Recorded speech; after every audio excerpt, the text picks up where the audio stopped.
Kryetari i Partisë Demokratike Sali Berisha deklaroi se 20 shkurti ishte një ditë triumfi për protestuesit e opozitës. Në një komunikim me qytetarët në rrjetet sociale, Berisha theksoi se protesta tregoi që opozita është në këmbë përballë qeverisë. Dje ishte ditë triumfi për kryengrisësit paqësor të pamposhtur, të cilët u përballën dhëm për dhëm, 3 orë me narkoshtetin në një betejë epike kundër qeverisë së paligjshme të Tiranës, kundër Edi Ramës, Lubi Ballukut, farsës tyre elektorale, vjedhjeve tyre të papërmbajtura.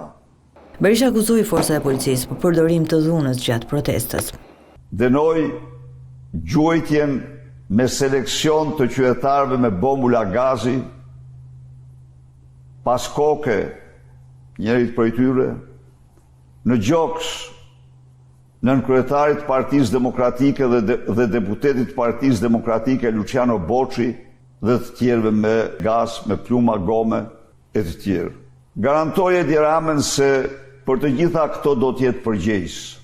Ndërkaq, kryetari i Partisë Demokratike Sali Berisha akuzoi forcat e policisë se hodhën gaz lotësjellës edhe brenda ambienteve të xhamisë së namazgjas.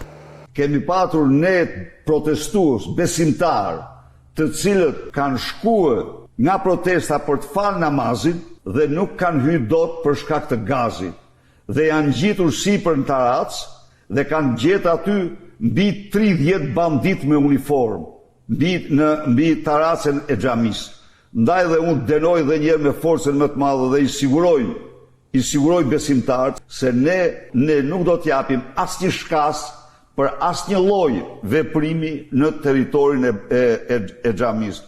Kryetari i Partisë Demokratike Sali Berisha preferoi të mos të datë për protestën tjetër, po sipas tij, ajo do të zhvillohet shumë shpejt.